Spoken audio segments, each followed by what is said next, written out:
Sloton na bombení.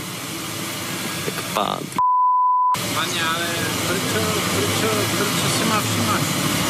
tak ste na križovatke a no, ja stojím tiež na červenej.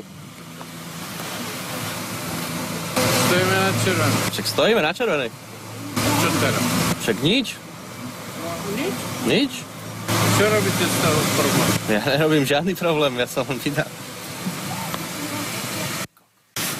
Podľa očitého svedka sa to všetko stalo na tejto križovatke v Bratislave okolo 1 hodiny v noci z pondelka na utorok. Očitý svedok hovorí, že keď prišiel na križovatku, Ján Slota stál pri svojom aute a čo si tam robil. Na križovatke údajne stáli celú červenú, zelenú a opäť červenú. Potom predseda SNS údajne vyrazil smerom k nedalekému nákupnému centru. Snažili sme sa dnes dovolať Jánovi Slotovi, nech nám povie, o čo išlo. Jeho telefón a niekto zdvihol, no po ťažko zrozumiteľných slovách zložil. Mohol by som s pánom Slotom, prosím vás, hovoriť? Nie, prosím.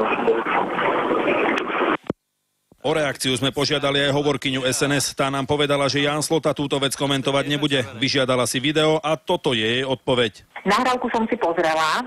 Pán predseda sa vracal domov s manželkou, keď ho stretol váš divák a bez upozornenia nakrútil na video.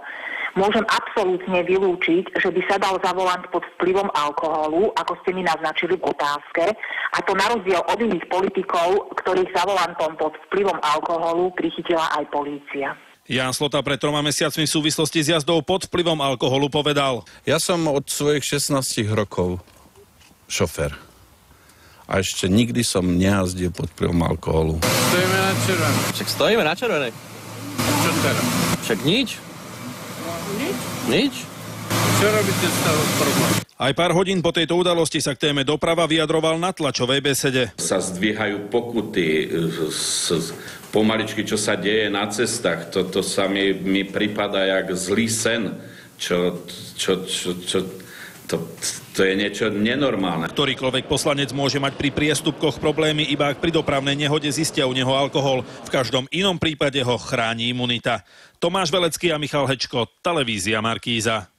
No a video z nočnej jazdy predsedu SNS Jána Slotu nájdete aj na našom internetovom portáli tvnoviny.sk. Neuveriteľne zvrhlý sexuálny delikt